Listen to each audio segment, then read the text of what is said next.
सबसे पहले अपने हाथ में जल लेकर यह संकल्प करें और सीधे हाथ में जल लेना है आपको। ओम अस्य श्री चंडी कवचस्य ब्रह्मा ऋषि अनुशोक छंद चामुंडा देवता अग्निसूत्र मातृ बीजम देवो देवता सर्वम श्री जगदम्बा प्रिय तर्ते सप्तशती पाठा गतवेन जपे विनियोग। उसके बाद जल पृथ्वी पर नीचे छोड़ देना है।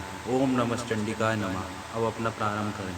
मार्कंडे जी ने कहा, हे पितामह, जल संसार में परम गोपनीय तत्व हो तथा मनुष्य की सब प्रकार से रक्षा करने वाला हो और जो अब तक किसी दूसरे के सामने प्रकट न किया गया हो, ऐसा कोई उपाय हमें भी बताइए। ब्रह्मा जी बोले, है महर्षि, ऐसा उपाय तो देवी का पवित्र कवच ये दो परम गोपनीय तथा संपूर्ण प्राणियों को उपकार करने वाला है। मामनो उसको सुनो। श्री दुर्गा जी के 9 स्वरूप बतलाए गए हैं, जिन्हें नव दुर्गा कहा जाता है। माता के पहले स्वरूप का नाम शैलपुत्री, द्वितीय का नाम ब्रह्मचारिणी, तृतीय का नाम चंद्रघंटा, चतुर्थ का नाम कूष्मांडा है, पांचवें का नाम स्कंद माता है, छठवें का नाम कात्यायनी है, सातवें का नाम कालरात्रि और आठवें का नाम महागौरी है। देवी के 9वें स्वरूप का नाम सिद्धिदात्री है। नव दुर्गा के ये सब नाम महात्मा ब्रह्मा जी के द्वारा ही प्रतिपादित हुए हैं। जो मनुष्य दुर्बुद्धि अग्नि में जल रहा हो, युद्ध भूमि में शत्रुओं से आक्रांत हो गया हो, घोर संकट में फंस गया हो तथा इस प्रकार भय से आतुर हो गया हो, तब वह भगवती दुर्गा की शरण में जाए। जो इस प्रकार से माता के पास जाते हैं, उनका कुछ भी अमंगल नहीं ही होता। युद्ध आदि के समय संकट पड़ने पर उन्हें कोई विपत्ति दिखाई नहीं देती और उन्हें शोक दुख और भय से मुक्ति मिलती है। जो श्रद्धा भक्ति पूर्वक देवी का स्मरण करते हैं, उनको निश्चय ही कल्याण एवं उन्नति प्राप्त होती है। जो भी देवी माता का स्मरण करते हैं, देवी माता उनकी रक्षा करती हैं। इसमें कोई संशय नहीं है। माँ चामुंडा प्रेत पर आरूढ़ होती हैं, वाराही भैंसे पर सवारी करती हैं, अंधी हाथी पर आरूढ़ होती हैं, वैष्णवी गरुड़ पर आसन लगाती हैं, माहेश्वरी बैल पर आरूढ़ होती हैं, कुमारी मोर पर आसन होती हैं। भगवान विष्णु की प्रियतमा लक्ष्मी जी अपने हाथ में कमल धारण किए हुए और कमल पर ही आसीन रहती हैं। श्वेत रूप धारण करने वाली देवी ईश्वरी बैल पर सवारी करती हैं। सभी प्रकार के आभूषणों से शोभित देवी ब्रह्माणी हंस पर बैठी हुई हैं। इस प्रकार ये सभी माताएं सभी प्रकार की योग शक्तियों से संपूर्ण। इन सभी देवियों के अतिरिक्त और भी बहुत सी योग शक्ति से संपन्न देवियां हैं, जो अनेक अलंकारों से शोभित और अनेक प्रकार के रत्नों से विभूषित हैं। संपूर्ण देवियां रथ पर बैठी हुई हैं, क्रोध से आपूरित अपने प्रिय भक्तों की रक्षा के लिए शंख चक्र गदा शक्ति हल और मूसल को अपने हाथ में लिए हुए हैं। खेटक और तोमर, परशु और पाश, कुंत और त्रिशूल, उत्तम षडंग, धनुष, इन सभी शस्त्रों को देवी अपने हाथों में धारण करती हैं। दैत्यों के शरीर के नाश के लिए, भक्तों को अभिदान देने के लिए तथा देवताओं के कल्याण के लिए देवी अस्त्र शस्त्र धारण करती हैं। कवच आरंभ करने से पहले इस प्रकार स्तुति करनी चाहिए।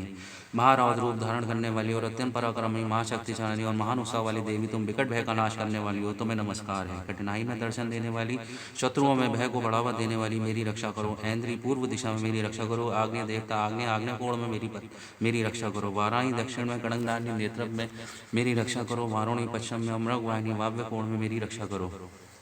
कुमारी उत्तर में, शूलधारणी ईशान में रक्षा करो। ब्रह्माणी मेरे ऊपर से रक्षा करें। वैष्णवी देवी मेरी नीचे से रक्षा करें। शब पर आरुण चामुंडा देवी दसों दिशाओं में मेरी रक्षा करें। जय आगे से, विजया पीछे से मेरी रक्षा करें। अजीता बाईं ओर से और अपराजिता दाईं ओर से रक्षा करें। उदोतिनी शिखा की और उमा मेरे मस्तक पर विराजमान होकर रक्षा करें। मालाधारी ललाट में और यशस्वी भवों की रक्षा करें। त्रिनेत्रा भवों के मध्य स्थान की और यम घंटा नाथुनों की रक्षा करें। शंखनी दोनों आंखों के मध्य स्थान की, द्वारवासिनी दोनों कालों की, कालिका कोपालों की, शांकरी कर्णमूल की रक्षा करें। सुगंधा देवी नासिका के और चचिका ऊपर के होठ की रक्षा करें। अमृत कला नीचे के होठ की और सरस्वती जीवा की रक्षा करें। कुमारी धातु की, चंडिका कंठ देश की, चित्र घंटा गले की, महामाया तालु की, कामाक्षी चिंबुक थोड़े की, सर्वमंगला वाणी की, भद्रकाली ग्रीवा गर्दन की, धनुधरी रीढ़ मैरोधरण की रक्षा करें। नील ग्रीवा कंठ के बाहरी भाग की, नल कुबेरी कंठ नली की, कटिंग कंधों की, वज्रधाणी बाहुओं की, दंडनी हाथों की, अंबिका उंगलियों की, शूलेश्वरी नाखूनों की, कुलेश्वरी कुशिकों की रक्षा करें। माँ देवी दोनों स्तनों के, शोक विनाश की, मन की ललिता देवी हृदय की, शूल धारणी उदर की रक्षा करें। कामनी नाभि की और गुदा विष्णु गुदा भाग की रक्षा करें। पूतना कामिका गुप्तांग की और महिषावासिनी गुदा की रक्षा करें। भगवती कटिभाग की और विंध्यवासिनी दोनों घुटनों की रक्षा। संपूर्ण कामनाओं को पूर्ण करने वाली महाबला जंगाओं की रक्षा करें। नरसिंह गुंटियों की और तेजस्वी पाँवों के पृष्ठभाग की रक्षा करें। श्रीदेवी पैरों की, उंगलियों की और तलवासिनी तालुओं की रक्षा करें। दृष्ट करणारी देवी नखों की ऊर्ध्वशी केशों की रक्षा करें। कुबेरी रोम छिद्रों की और वागीश्वरी त्वचा चर्म की रक्षा करें। पार्वती रक्त मज्जा वसा मांस अस्थि और मेद की रक्षा करें। कालरात्रि आंतों की और मुक्तेश्वरी पित्त की रक्षा करें। पद्मावती मूलाधार पद्म कोश की, चूड़ामणि कफ की, ज्वालामुखी नखों के तेज की, अमेघा देवी शरीर की समस्त संधियों की रक्षा करें। ब्रह्माणी शुक्री क्षत्रिय छाया की रक्षा करें।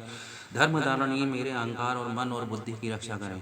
वज्रहस्ता प्राण अपान व्यान उदान और समान वायु की रक्षा करें। कल्याण शोभना मेरे प्राणों की रक्षा करें। योगिनी रस रूप गंध शब्द और स्पर्श पांचों विषयों की रक्षा करें। नारायणी सत्वगुण रजोगुण तमोगुण तीनों गुणों की रक्षा करें। वाराही आयु की रक्षा करें।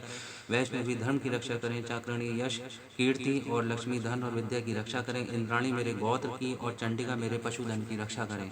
महालक्ष्मी पुत्रों की भैरवी पत्नी की रक्षा करें। सुपथा पथ में शेमकारी मार्ग में रक्षा करें। महालक्ष्मी राजद्वार में विजया सर्वस्त्र मेरी रक्षा करें। जयंती पापनाशी देवी जो स्थान कवच में नहीं कहा गया वो उनकी आप रक्षा करें।